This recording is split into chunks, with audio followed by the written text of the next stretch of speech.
오늘 국회에서는 의료 공백 사태를 두고 대정부 질문이 이어졌습니다.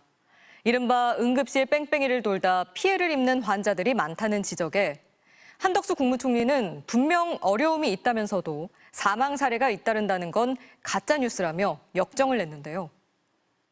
지금 응급실 뺑뺑이로 인한 사망사고 사례도 잇따르고 있죠. 알고 계시죠? 잇따른다는 표현은 좀 과장입니다. 그거는 가짜 뉴스입니다. 가짜 뉴스예요. 죽어나가요? 어디에 죽어나갑니까? 그렇다면 실제 의료 현장은 어떨까요? 오늘도 긴급 이송된 뇌출혈 환자가 대학병원을 코앞에 두고도 문 닫은 응급실을 전전하다 중태에 빠지는 일이 있었습니다. 윤소영 기자가 현장 취재했습니다. 한 남성이 아파트 야외 계단을 내려가려다 보도블럭 턱에 걸려 중심을 잃고 앞으로 넘어집니다. 바닥에 머리를 강하게 부딪혔는지 이웃 주민이 일으켜 세워보려고 해도 움직임이 없습니다. 심각한 뇌 손상이 의심되는 상황이었는데 바로 수술이 가능한 응급실로 가지 못했습니다. 지역에서 유일하게 응급수술이 가능했던 세종 충남대병원이 사고 바로 전날 야간 응급실 운영을 중단했기 때문이었습니다. 사고 장소에서 대학병원 응급실까지는 차로 단 10분 거리에 불과했습니다. 결국 이 남성은 수술할 의사도 없는 지역의 민간병원 응급실로 옮겨졌습니다. 가족들은 간단한 응급처치만 받았다고 합니다. 너무 이제 고통스러워하셔서 진통제라도 좀 놔주면 안 되냐 호소를 해서 진통제를 따로 이제 맞고 있었거든요. 그런데 이 남성은 새벽부터 몸 상태가 급격히 나빠지기 시작했고 다음 날 오전이 돼서야 충북 청주에 있는 한 병원으로 다시 옮겨졌습니다. 사고 발생 18시간 만에 수술을 받았습니다. 하지만 일주일 넘게 의식을 찾지 못하고 있고 위독한 상태입니다. LC 당초에 대학병원에서 입원을 한 상태에서 출혈이 커졌을 때 바로 그 수술을 받는 조치를 받았으면 어땠을까라는 생각을. 지역에서 유일한 권역 응급의료센터인 세종 충남대병원은 추석 연휴에 잠시 24시간 응급실을 운영하지만 전문의가 충원되지 않으면 다시 야간 응급실을 닫아야 합니다. MBC 뉴스 윤소영입니다.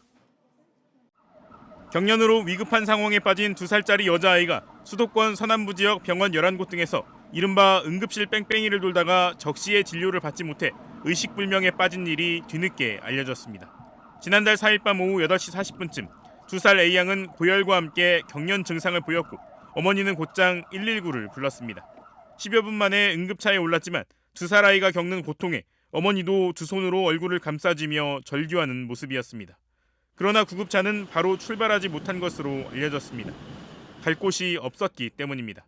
A양 어머니에 따르면 구급대원들은 지금 받아주는 곳이 없다며 어머님도 같이 전화를 돌리셔야 한다고 말했습니다. 10여 분 동안 병원 6곳에 전화했지만 모두 받을 수 없다는 대답이 돌아왔고 가장 가까운 대학병원으로 향했지만 역시 진료를 받을 수 없었던 것으로 전해졌습니다. 진료할 의료진이 없다는 이유였습니다. 구급대원은 당시 A양의 상태를 시급히 진료가 필요한 상태로 판단했지만 A양이 응급진료를 받은 건 12번째로 연락한 병원, 119에 신고한 지 1시간이 지난 뒤였습니다. 약을 투여해 곧바로 경련은 멈췄지만 2살 A양은 심각한 뇌손상을 입고 한 달째 의식불명 상태인 것으로 알려졌습니다. 소방청이 국회에 제출한 자료에 따르면 올해 상반기에만 2,645건의 119 재이송이 발생했고 이 가운데 41%는 전문의가 없다는 것이 이유였습니다. 전국의과대학 교수 비대위는 성명을 통해 정부는 비상진료 체계가 잘 가동되고 있다고 말하지만 의료 현장은 심각한 위기라며 응급실은 전문의 부족으로 정상적 진료를 하지 못하고 있다고 밝혔습니다. 비대위는 1일 기준 전국 57개 대학병원 응급실 가운데 분만이 안 되는 곳은 14개, 영유아 장폐색 시술이 안 되는 곳은 24개, 영유아 내시경이 안 되는 곳은 46개라고 밝혔습니다. 어젯밤 서울의 한 대학병원 응급실 앞입니다. 제 뒤로 보이는 구급차에선 마비 증세를 보여 대구에서 온 암 환자가 3시간 넘게 기다리고 있습니다. 몸 한쪽이 굳어가며 구토 증세까지 보이지만 병원 측은 위중하지 않다며 받아주지 않습니다. 다니던 곳이니까 이리 달려왔습니다. 사람이 꼬부라지고 죽어야지 받아주는지. 인천에서 온 뇌경색 환자는 꼬박 2시간을 기다리다 결국 다른 병원으로 향했습니다. 급성뇌경색 환자라서 저는 지금 1분 1초가 너무 아깝고 응급실을 찾아 헤매는 구급대원들의 사투는 요즘 날이 갈수록 강도를 더합니다.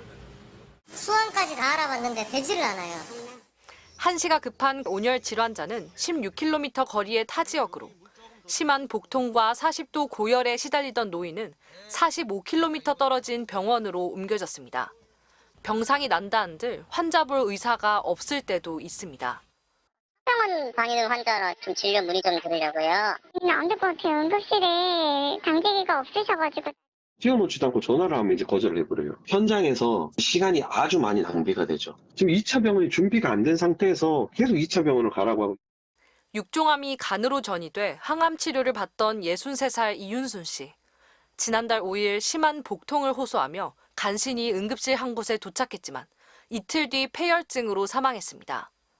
멀어도 되냐? 저한테 그렇게 물어보셨어요. 병원 도착했을 때 이제 검사를 했는데 거기 응급실 과장님께서 저한테 상황이 좋지 않다고. 당초 암 수술을 받았던 상급 종합병원은 심정지 환자만 받겠다며 거부했고, 기저질환이 있어 안 된다, 신규 환자는 안 받겠다, 내과 진료가 불가하다, 다른 서너 곳에서도 갖은 이유로 손사래를 쳤습니다. 정부 입장에서는 2,000명이나 갑자기 무리한 증원을 해서 사람들이 이렇게 피해를 입고 있는데 도대체 대화할 의지가 있는 걸까? 문제를 해결하려는 의지가 있는 걸까? 전공의들이 병원을 떠난 지 어느덧 반년. 그 사이 공식 접수된 응급실 전원 요청만 5천여 건. 이보다 훨씬 많을 현장 구급대원들의 이송 문의는 집계조차 불가능합니다. MBC 뉴스 유상입니다.